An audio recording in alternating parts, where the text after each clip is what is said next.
All right, we are getting to 1:02, and just as promised, we'll get started. So we have enough time to talk to our panelists today. I'm super excited. Hi, everyone. My name is Helen Adioson. I'm the CEO and co-founder of CareAcademy. Happy Friday. Welcome to another edition of Views from the C-Suite. Today, we are talking with our esteemed guests, and I'll introduce them in a second. Emma Dickinson, CEO and president of Home Helpers Home Care. Peter Ross, CEO and co-founder of Senior Helpers, and Jake Brown, CEO and president of Always Best Care. So I am really looking forward to the conversation. This is really a highlight for me at the end of the week, and I'm sure it'll be really great and entertaining, as well as certainly informative about ways that we can think about navigating this COVID environment. I would even say that we're even post-COVID at this point, because as we know now, there's a resurgence of the virus across the country. So today is really a way for us to think about as leaders how we navigate this COVID landscape. Before we get started, just a couple points on the next slide. We are CareAcademy. We're the #1 provider of online training designed specifically for mobile and mobile access. We feature portable records so direct care workers can get started from day one if they have previous training. We offer 160 hours of training, an online dashboard so your administrators have all access across your entire franchise network and your agencies. Customer support in English and in Spanish for both your administrators and your direct care workers, and API integrations that help you seamlessly integrate other technologies into our software. On the next slide, if you haven't used Zoom webinars before in the past, you've got a control panel right at the very bottom there where you can chat with us, say hi. If you're out there, say hi. You can raise your hand, and you can also prompt questions and answers. We already have some of your questions from when you registered, but feel free at any point to also include new questions that you may have. This is really meant as a conversation. We know you're Zoomed out and you're webinared out, and so we want to keep this engaging and lively. So keep those questions coming. If we can't answer your questions in this webinar, we'll offer other opportunities to make sure that we offer additional questions. So click Q&A to ask your questions, and we're going to try to unmute a couple folks just so we hear some new voices as part of this conversation as we go along. And on the next slide, you can submit your questions and responses below. All right, so let's go ahead and start introducing our esteemed guest today. So on the slide, first slide, Emma Dickinson, CEO and president of Home Helpers Home Care. Emma Dickinson is the CEO and president of Home Helpers Home Care. As an experienced franchise executive, both building emerging brands and leading organizations in mature industries, she offers unique perspective on the challenges and opportunities of building successful businesses. Over her 30-year career, she's focused on moving people and teams beyond debate to a dialogue that addresses real-world issues and produces material results. Recognized by the IFA as their 2019 Crystal Compass winner. Congratulations, Emma, that's awesome. Emma's bold leadership built thriving organizations. Emma currently serves as the president of the Home Care Association of America's Board of Directors, a member of the International Franchise Association's Women Franchise Committee, and is co-chair of the Southwest Ohio Women's Franchise Committee chapter. Welcome, Emma. Thank you so much for joining us. Thank you so much for having me, Helen. It really is an honor. Fantastic. Do you want to give us, just even as you all are navigating this COVID environment, can you tell us more about where Home Helpers was in March before the pandemic really sort of hit in the US side, and then also just a quick synopsis of how you all are thinking about this moment? Yeah, so it's certainly been an interesting year, and one that none of us could have ever planned or predicted. Home Helpers Home Care has been in existence for 23 years now, and we've had 22 years and going into 23 years of record-breaking growth. As all of you who are attending this today know, our services are essential, and so all of our agencies have been open through the pandemic, and all of them continue to be hiring. Where we had to make adjustments is certainly all of our caregivers have been trained in infectious control and disease management.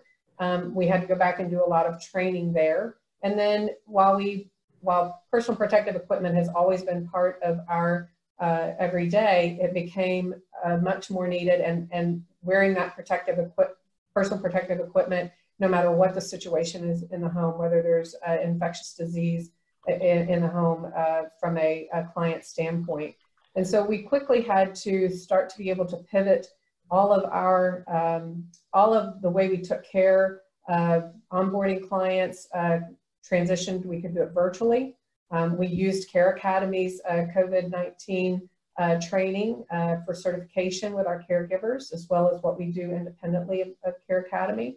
And we went back and just really outlined how we're going to continue to care for not just our clients, but all of the caregivers that we have working across the country, and how we could safely, as safely as possible, continue to have them serving the clients that they so dearly love to be with. And so we really had to make sure that we were being able to hire in a virtual environment, train in a virtual environment, do in-home care assessments in a virtual environment, and then deploy care in a manner that is as safe as we possibly could. As you can see on the screen, we are serving in 43 states and more than 1,000 communities every day. And I think that as an industry, we've been incredibly blessed to be able to play a part in helping to flatten the curve in this pandemic by keeping the clients that we serve out of facility settings. That's fantastic, and I absolutely agree. I think home care is a much needed part, and not fully even realized part of how we continue to flatten the curve and manage the pandemic. Thank you so much, Emma. I really appreciate that. All right, next up, our next esteemed panelist, Peter Ross, is the CEO and co-founder of Senior Helpers. So Peter started his corporate career at ADP, and after a 16-year career, attained the levels of Vice President of Sales and Marketing. After ADP, he had executive stints at Ernst & Young and Intuit. He co-founded Senior Helpers in 2002 and has been their CEO since 2006. And he's founded 3 other franchise brands, including Doctors Express Urgent Care, Assisted Transition, and Town Square Adult Day Centers. So I'm sure Peter brings a world of experience that he can bring to bear in terms of this discussion. Peter has been on the board of the Home Care Association of America since 2008 and president of the board from 2013 to 2020. He was awarded the prestigious Sheila McCakin Leadership Award in 2019, and he's also CEO member of the Healthcare Leadership Council in DC. He serves on a number of nonprofit boards and is a major supporter and contributor to the arts. And without further ado, Peter, we'd love to hear from you specifically about how Senior Helpers has managed this moment and thought about this moment. Can you give us a sense of that and some other insights that you'd love to share? Sure. I think Emma certainly covered a lot of the things that we're all dealing with right now. This has been, an eye-opening experience, I think, for all the panelists and anyone that's in this industry to understand what just took place and what is taking place across this country. Emma mentioned PPE.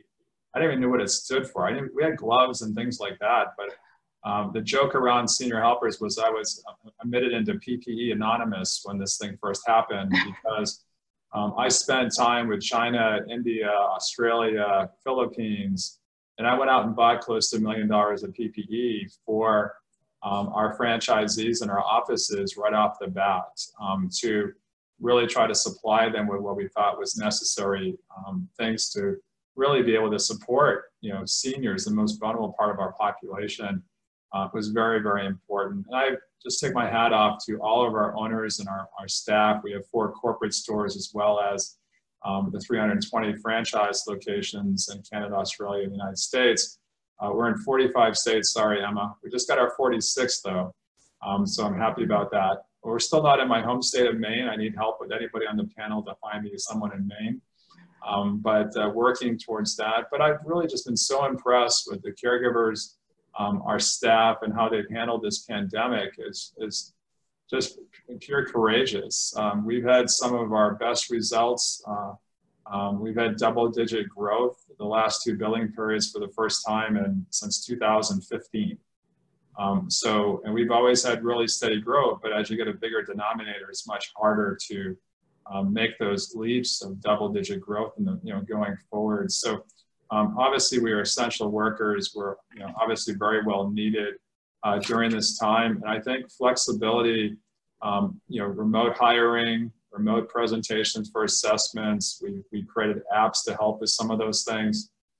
It's really been an all hands on deck and just a new world. And I'm just so proud of the system and our people and the senior helpers family for all that they've done to, take this war on head first and try to really find a way to take care of the most vulnerable part of our population. So very proud of that, but not through a lot of really hard work and dedication and really being careful out there.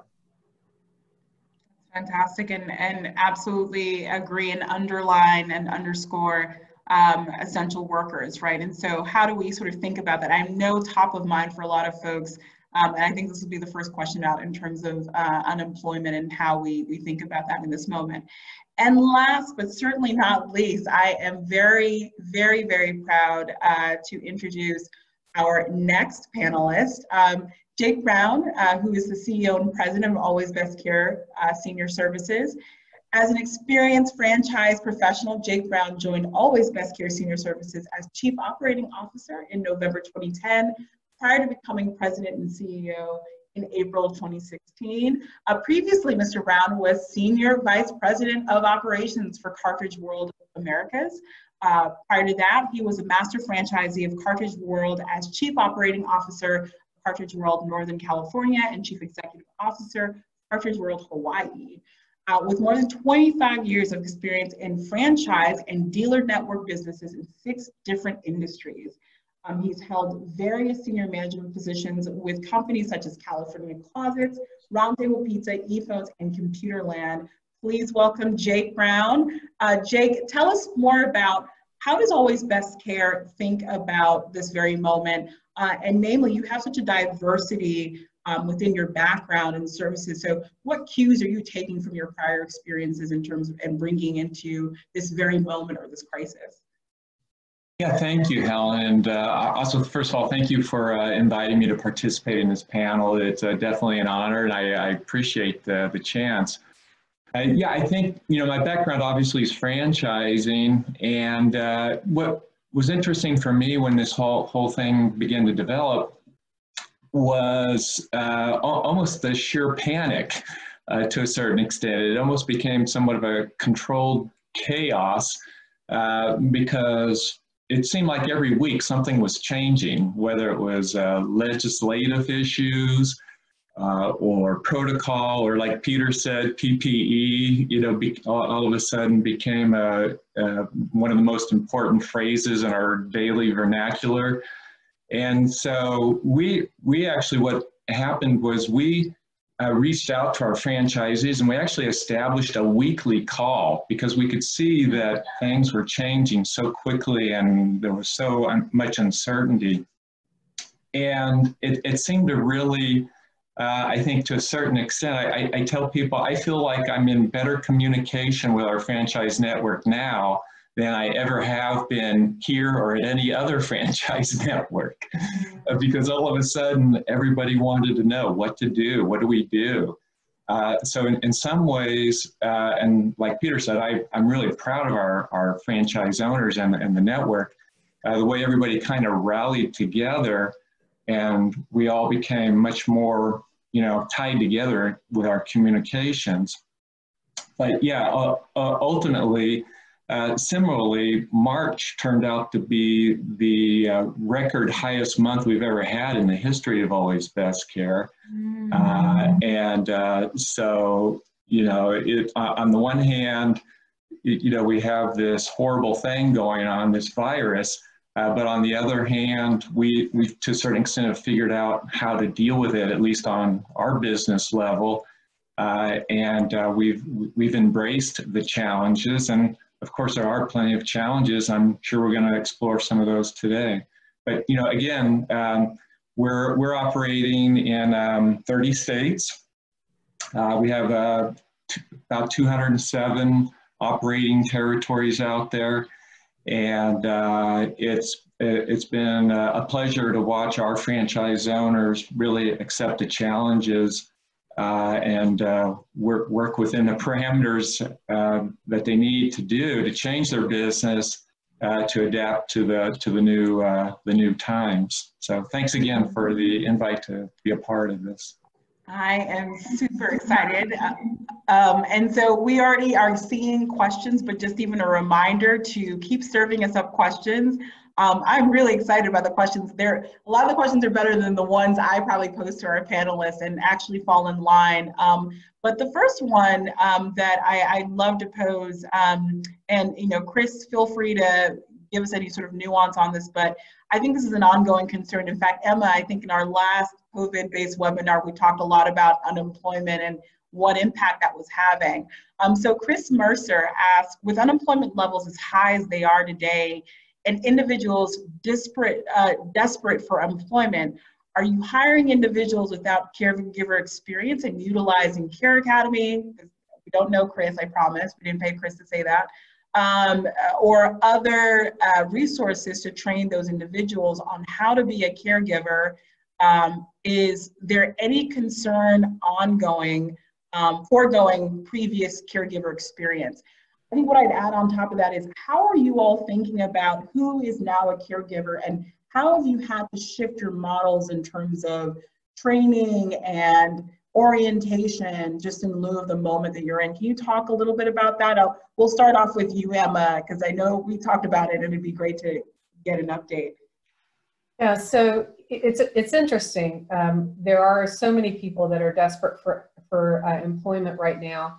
There was a study I saw a few weeks, probably a month ago now, that highlighted that many of the applicants that we're seeing coming into the industry, I'm not just saying home helpers, but into the industry, was from the hospitality and retail environments. And that there are individuals that are looking for something more fulfilling, especially given where they are, and they're also looking for a paycheck.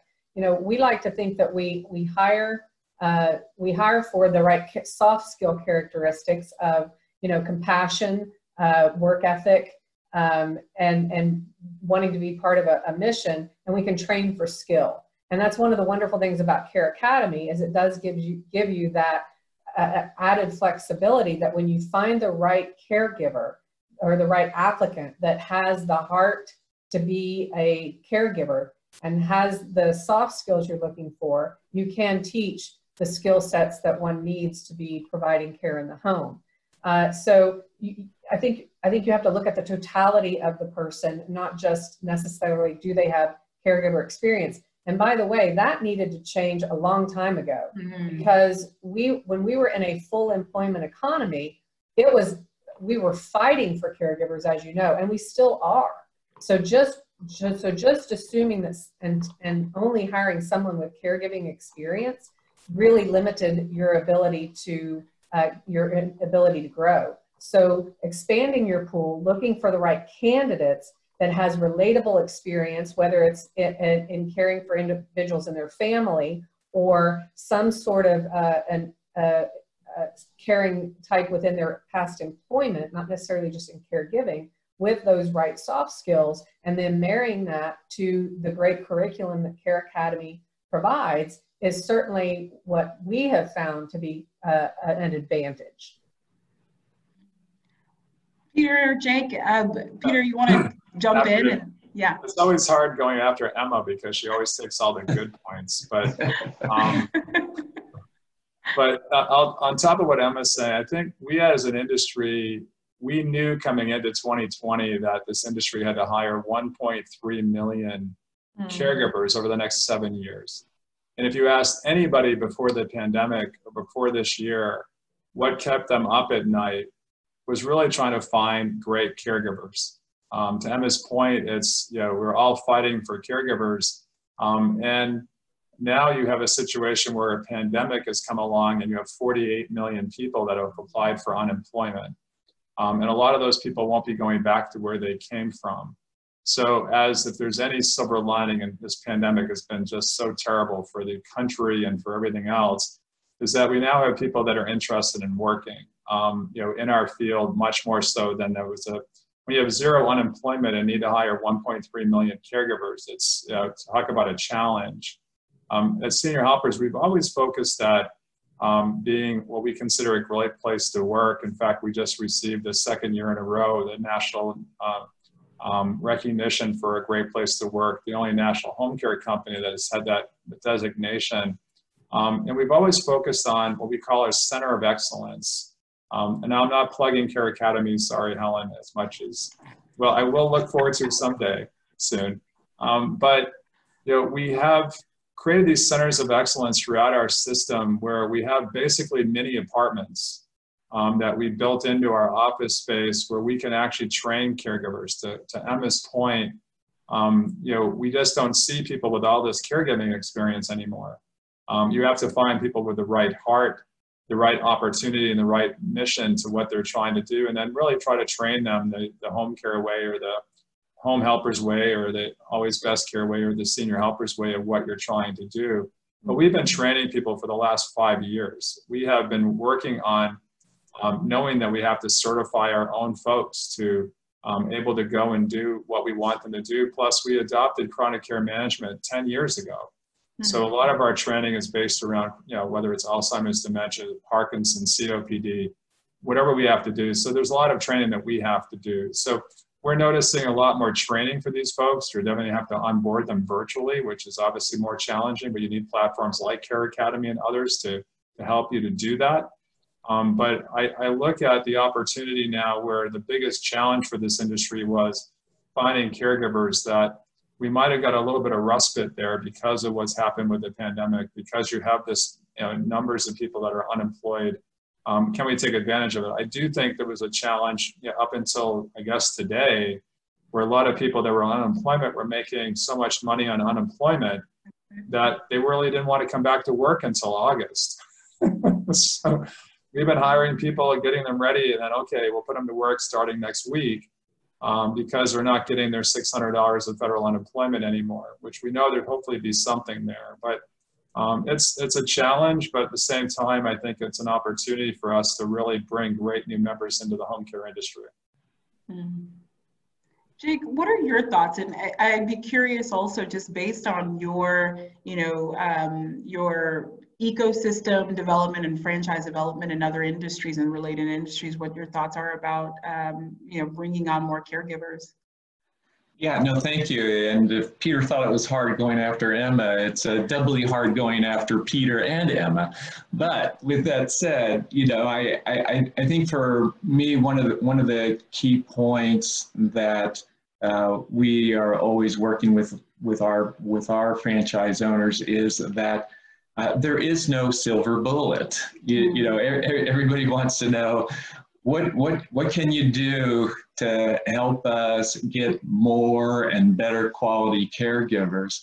And really, at the end of the day, there is no silver bullet. It's really combining many different things. You have to be good at recruiting. You have to be good at writing ads to recruit. You need to target the right places to recruit. You need to do more than one thing. You need to be excellent at scheduling appointments and at doing interviewing and doing orientation. And so, it's all about execution at the end of the day, and it's executing a lot of different things. And then, of course, you're challenged with, pre-COVID, it was, the labor pool was the unemployment was very low. It's difficult to find. Now unemployment's very high, but as Peter said, it's more lucrative for people to file for unemployment than it is to actually work. And so, the challenge still exists in some ways, even though there is a bigger labor pool. I'm like Peter, I'm hopeful that August will look a lot better than when it was more lucrative to not work. But regardless, I think the key thing is know all the different opportunities that are available to you. Know what it is that you're going to try to do to execute each one of those things.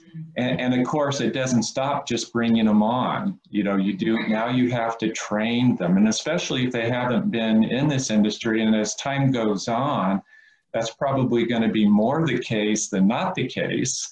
You're going to be having to bring on more people that aren't familiar with the industry.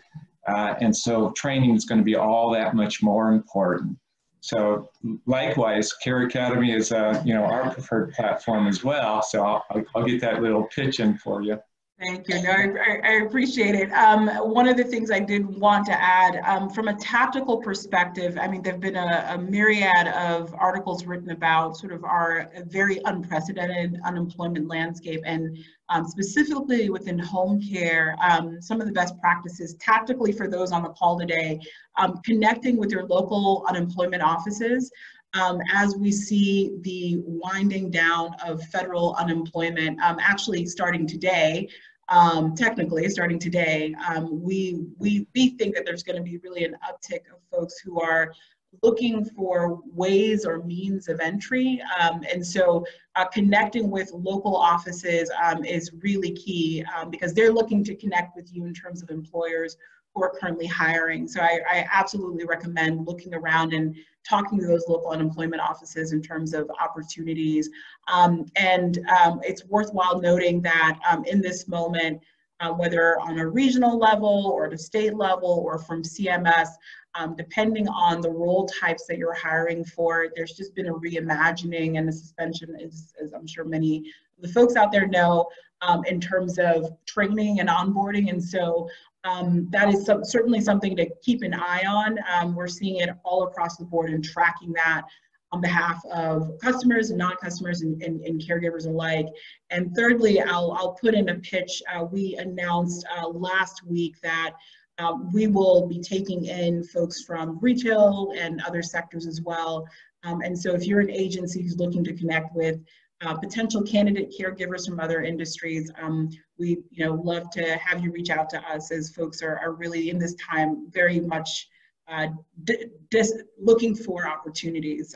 So thank you so much for your comments on that. So I will also, I want to bring up a question, and it's been around one of the candidates for the presidential office, Senator Biden, announced a plan, I believe earlier this week, last week, surrounding caregiving. As we look towards November and what's happening generally in the world, and also even locally on the state basis, are you all excited about the conversations around the importance of caregiving, knowing that the healthcare landscape is changing, knowing that federally all sorts of changes are taking place? What are you all keeping an eye on and really want to make sure is at the forefront when we think about home care as an industry? Should we let Jake go first? I think we should. Okay, let me go first.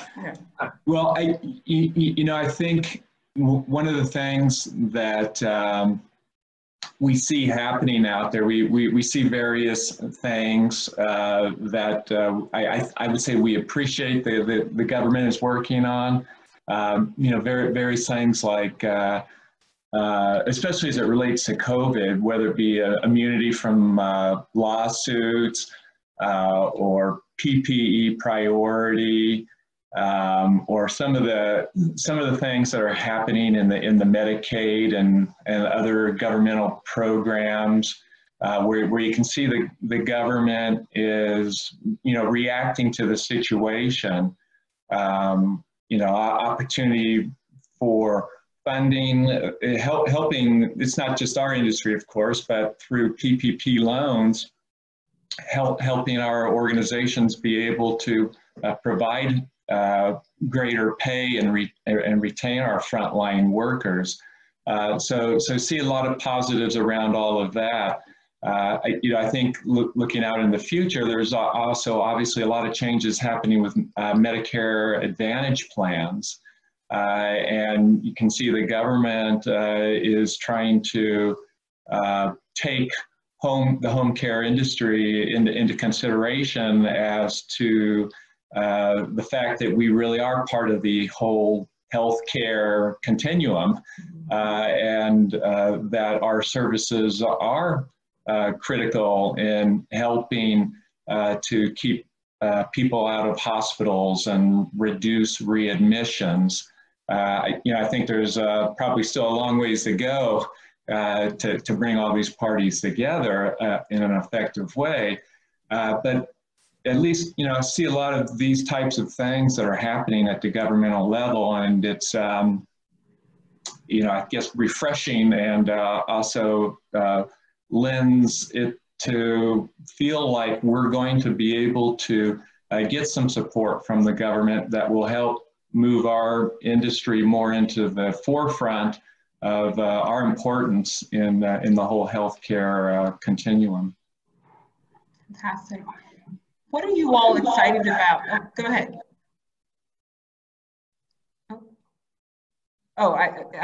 Let's say, like Peter, what are your thoughts? What are you excited about? What are you looking forward to? What do you want to hear in November in terms of how the federal government or the government at large thinks about home care and caregivers?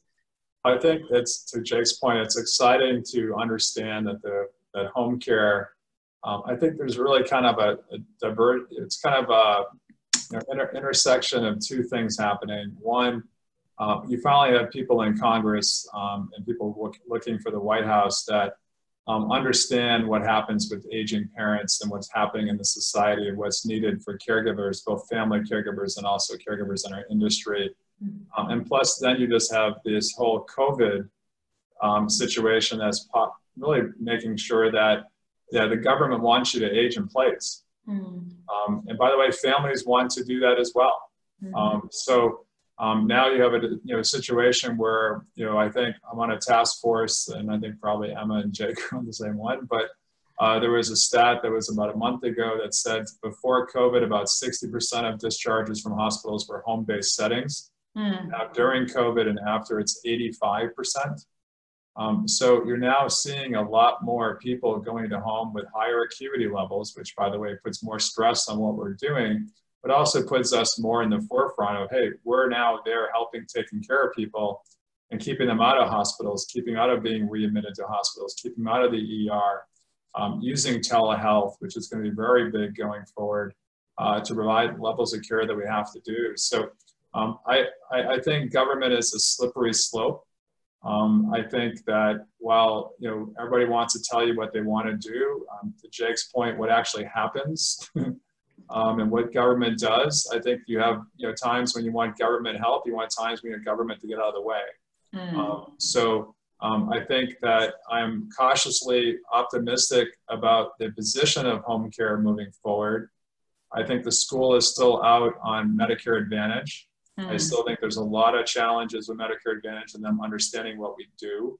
And I think, coming into, depending on what happens in November, you have two different mentalities for how you look at regulation, workers, those types of things, which I think, depending on who gets in, is going to dictate a lot of the things we're going to have to advocate. And I'll let Emma go next because she lives on the advocate part of it with Home Care Association America as our president.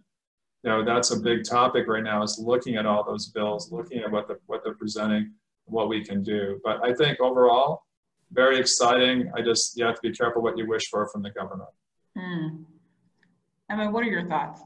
Yeah, so it is interesting. I think that COVID has allowed home care to have a platform, and Peter has always said you want to be at the table versus on the menu, and that's especially true with advocacy. And so the more that all of us remain engaged and supporting those legislations that continue to support keeping our loved ones at home, the better, because it truly does take a very strong voice all sending the same message. And we've had another silver lining through this pandemic is home care is starting to see its place in the healthcare continuum, and that's being recognized by more and more. And while Peter is absolutely right. The discharge to home is now at 85%. It's as a result of the consumer confidence in the facilities being able to care because of the higher mortality rates there as a result of COVID. You know, we have to find a way and to be able to support and sponsor legislation that continues to support home care. There's so many things in the government actions that are viewing that. Now, what actually gets passed is a wait and see. But things like a Credit for Caring Act, which is something the Home Care Association was in Washington, D.C. right before everything shut down, working to be able to help families fund home care by virtue of tax credits similar to the child care tax credit, or changes to the health savings accounts to allow qualified home care expenses to be part of that expenditure. So all these different ways that we can really work to make home care safe and accessible for our loved ones as they age. We do have to continue to strike a balance because we have to advocate on behalf of the caregivers as well. You know, that they are so important and the work that they do is just amazing.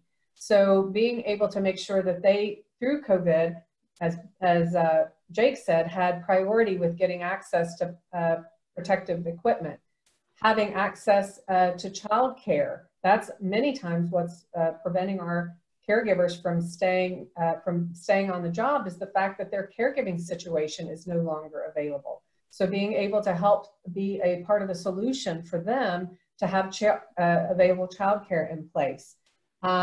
You know, testing, making sure that we're given priority in testing in any legislation that happens, just as if all of the healthcare industry is. Those are all key things that we have to play a significant role in coming through COVID-19 and out of COVID-19, that we're able to strike that balance between making sure that our caregivers absolutely have the best training, the best resources, the best pay that can possibly be, while also having to recognize that the clients that we're serving are oftentimes unlimited incomes. So being able to make sure Medicare Advantage expands in a way that is that provides those kinds of abilities, and other programs that the government is looking at, or that we can help sponsor, like this Credit for Caring Act and so forth, will become incredibly important.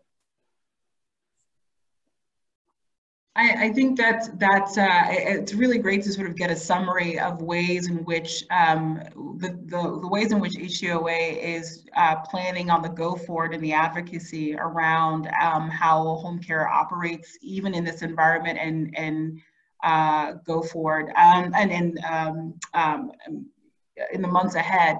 A question just in terms of you know, advocacy and for caregivers, and thinking also about the sort of means of employment and compensation. I'd love to hear from you, Emma, or anyone else on the call too, just in terms of how we think about opportunities around compensation. There have been various state laws pre-pandemic around thinking about compensation and enticement into the industry. During the pandemic, we heard from a number of home care agencies that were offering bonuses, that were offering just different means of getting folks into home care or back to work. How are you all respectively thinking about that? Is there legislation or models that you are looking at from your vantage that I think, you know, that you think would be that would be really interesting to pursue, you know, in this new this world of COVID? How are you thinking about caregiver compensation and bonus structures and enticement into the industry?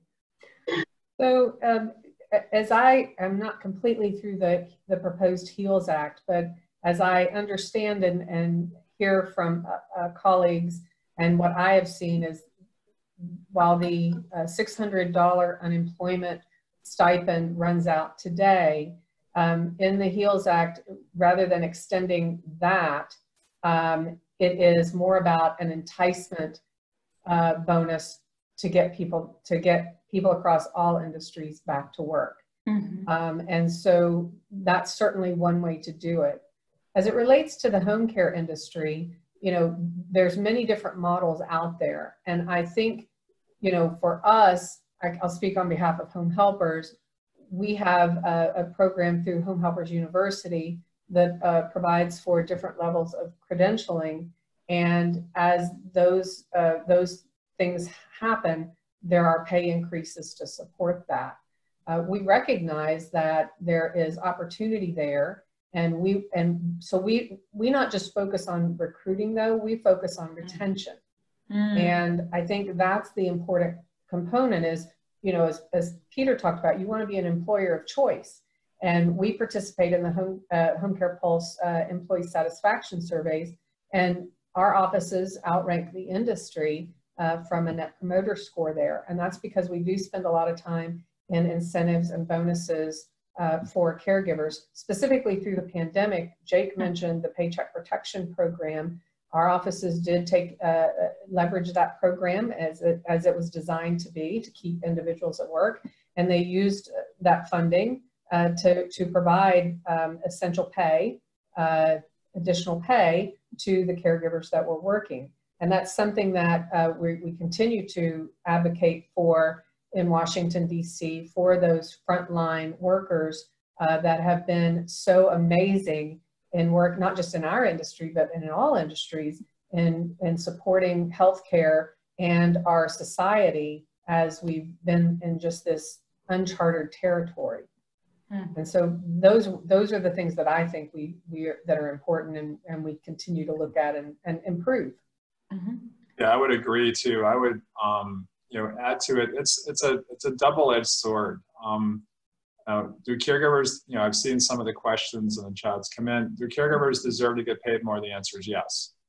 You know how you go about doing that, to Emma's point, whether it's through bonuses or through ladders, we call it at Senior Helpers. As you get certifications and credentialing, you get paid more. Merit increases based on how long you've been with us. Those help. But there's a ceiling to what families can afford. So you really have two kinds of clients out there. One of the questions was, it's hard to raise wages for caregivers when Medicaid reimbursement rates in the country are so low and they're not going up at all. So you're trying to create a profitable business and also provide care to everybody you possibly can. So it really becomes a challenge to how far does that ceiling go up for the private pay clients? You know, is there a point when, you know, the average, you know, bill rate for home care might be $25? I'm talking about Home Care Pulse, a study per day, but, you know, around the country, but it's also very regional. It's less expensive in Iowa than it is in Northern California. So as you start looking at that cost, you know, now the benefit we have because of the COVID, to Emma's point, is that more focus is pushing people into the home and not the facility, because you're always really being compared to the facility. You know, the cost of home care, how does that compare to independent assisted, you know, SNFs or skilled nursing? How does that compare? So as you start changing rates of pay, which I think goes a lot to the retention that Emma's talking about, and keeping people there. And we also part of, you know, do Net Promoter Scores as well. You know, you're doing all you can to keep these great people, and they're doing amazing work, and you want to pay them more. But when does it happen that your bill rate now is $30 an hour or $35 an hour? And all of a sudden your marketplace for who you can help goes down significantly because people just can't afford that private pay. Or if you're dealing with Medicaid in Maryland, where we're headquartered, I've been yelled at by the Maryland Medicaid director for years because we don't take Maryland Medicaid. They reimburse at $14.75 an hour.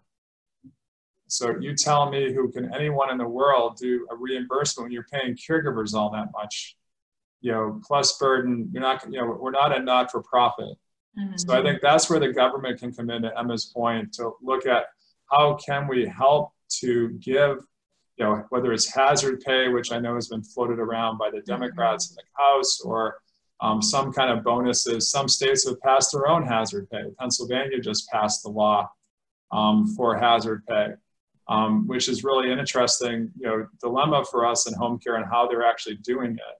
So again, I would love to get caregiving to be a destination, not a stop along the way.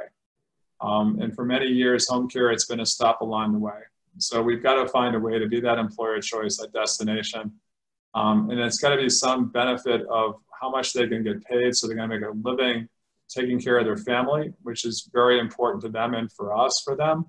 But again, that's a double-edged sword that you're dealing with on how far can you raise the rates, or do you get out of the Medicaid business completely and just go private pay because you're going to pay people more money? Mm-hmm. All really great points. Jake, do you want to add in anything there?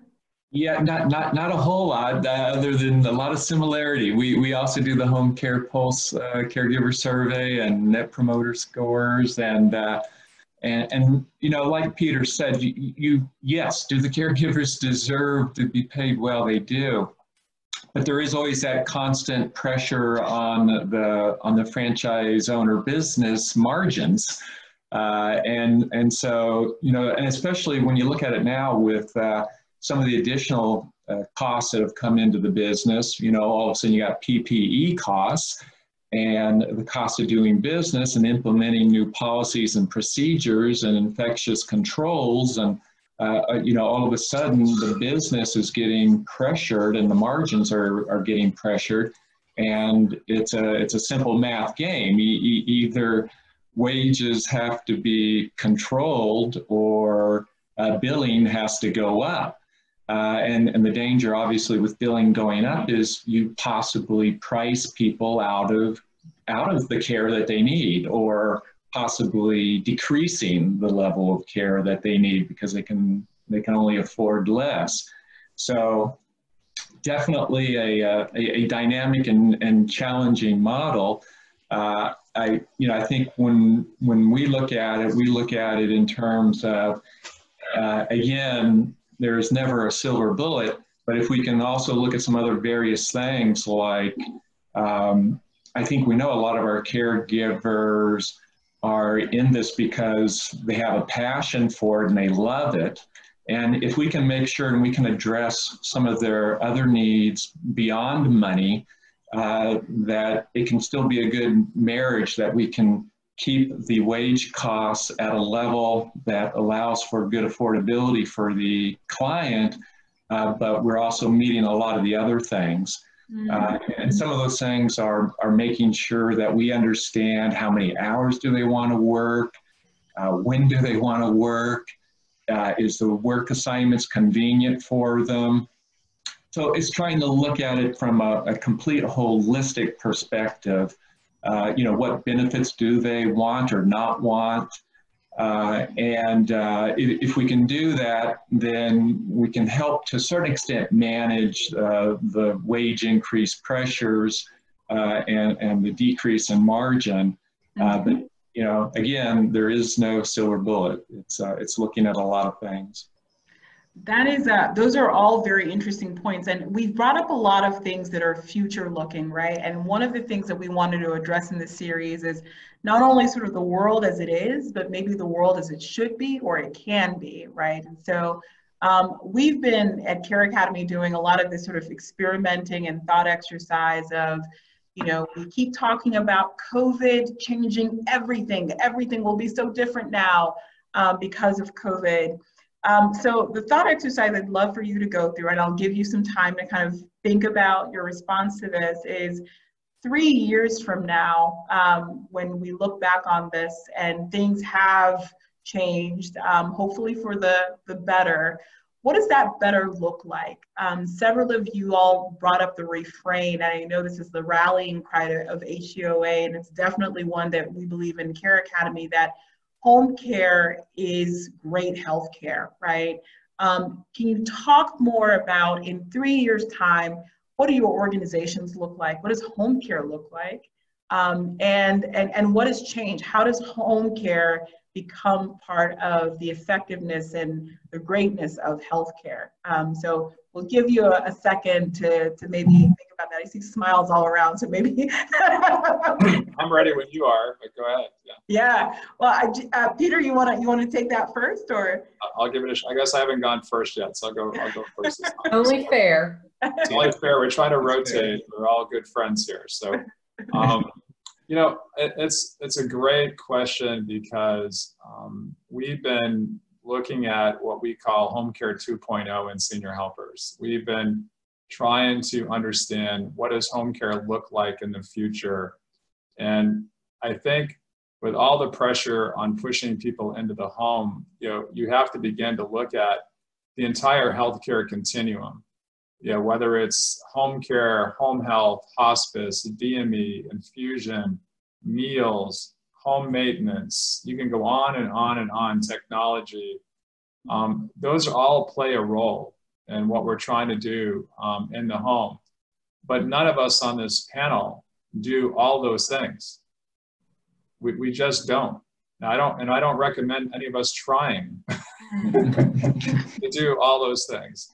So, you know, and then you throw telehealth and technology on there into kind of what do you offer families for home care going forward? Without, you know, you don't want to be the blockbuster of home care, right? You don't want to sit there and say, oh, well, no one's going to stream movies ever. You got to look at, is home care going to really be an hourly cost, you know, 5 years, 10 years from now? I think there certainly will be an hourly cost as part of home care. But what else is there? What other value add can you bring to the table to show that we're not just looking out for your personal care and home care needs? You know, we're integrated with these organizations. You look at what's happening in the healthcare provider space, healthcare payer space when it comes to ACOs, MCOs, as they're trying to put together these value-based bundles. You know, I think that partnerships are going to play such a critical role in home care going forward, and that's what we've spent the last 3 or 4 years at Senior Helpers developing, is how do we really connect the dots as part of the healthcare continuum. I think those home care companies that actually play in that sandbox will have a very bright future beyond so that we're dealing with now. But I think we all have to be careful and not put our head in the sand to say, oh, they're just going to hire a caregiver just like they do today 10 years from now. I think they will be, but it's going to be much, much more, and you're going to have a lot more answers than just caregiving. Very astute, very interesting, and just also even thinking about the ways in which home care, it sounds like, starts addressing healthcare needs is also by saying what are the things in the ecosystem and how do we play with all the other opportunities in the ecosystem. Who wants to go next? I will. Yeah, go ahead. So I think it's going to look very different. I think in a couple of ways. You know, Peter talked about home care 2.0. Home helpers have been piloting what we've called home helpers 2.0, the next generation, for about 2 years, and we're rolling that out now. And it really does take a different look at what home care will look like for us as we take care of clients. It's going to incorporate 4 different foundational pieces. One of them is in home care, but there are 3 other foundational pieces that are part of a package. And so, as Peter said, we'll still be able to do hourly care, but we've also got a package that runs 24/7 with other components of care to help supplement. I think technology is going to be a major part of home care in the future. And for those that are not looking into leveraging that, you're going to be left behind a little bit. The other thing I think for home care is, you know, the industry today is highly fragmented. And I often talk with our franchisees from the day I joined, sticks in a bundle remain unbroken. It's a Kenyan proverb.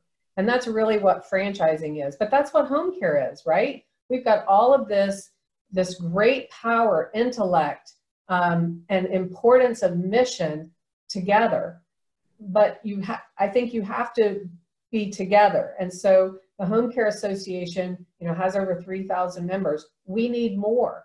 There's over 18,000 in the United States. We need more joining the association so that the association can be that one true voice and take to Washington, D.C. the power of numbers as we're talking about a Credit for Caring Act, Caring for Seniors Act. And we're pushing through to the government, to our elected officials, why it's important that those investments be made on behalf of home care to keep individuals in their home versus facility settings.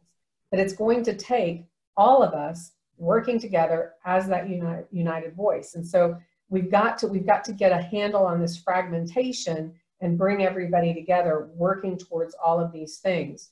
And it will be looking at leveraging technology. It will be providing more services. I agree with Peter. We can't do all of it. What can we do better in home care as we're rolling out this Cared For program, which we're really excited about? That is a start. So 3 years from now, yes, it will still be hourly, but I think there's going to be other components like packages that we're doing. And I think it's going to be around the advocacy and getting more people saying the same thing to elected officials to get what we need to done on behalf of the caregivers and behalf of the agency owners to really be that thought leader in the healthcare continuum by keeping people out of acute settings. Mm. And Emma, I love the place we hear often sort of the model, the technology piece, and also what people do. And I love the fact that you brought in the advocacy as a part of that go forward and revisioning and reimagining the future. And then Jake, we'd love to hear your thoughts. Yeah, thank you. Very similar, and by the way, I wholeheartedly agree with Emma that being a part of the HCOA, and if we can all come together as an industry, our voice becomes much stronger. Our ability to get the support of the government becomes more likely, and it can actually help us be better at being a part of the healthcare continuum. So definitely an important point. And I think beyond that, in order to really be a part of the healthcare continuum, I think there is a bit of a responsibility and upon us in the industry, in the home care industry, to be able to prove that we actually are being a part of the solution and being a part of the ability to provide better care. Because what are we doing when we're in the home? We're making sure that people are eating properly, that they are getting some exercise, that their hygiene is what it is or what it needs to be, that their mental well-being is good. And these are all things that contribute to the better health of society and are a major part of the healthcare continuum. But I don't think it's fully realized. Mm-hmm. And so I think that's one of our challenges, is to continue to make sure, what can we do to make sure those things are fully realized and recognized? And I think that will help our case. And so those are some of the things that we're trying to look at. How can we do that and really demonstrate it? And some of it can be done through technology. We're working with a device that helps measure the balance of seniors and the likelihood for falls. Mm. And then you can take that and you can develop care strategies around their tendencies, such as if they have a tendency to fall to the left.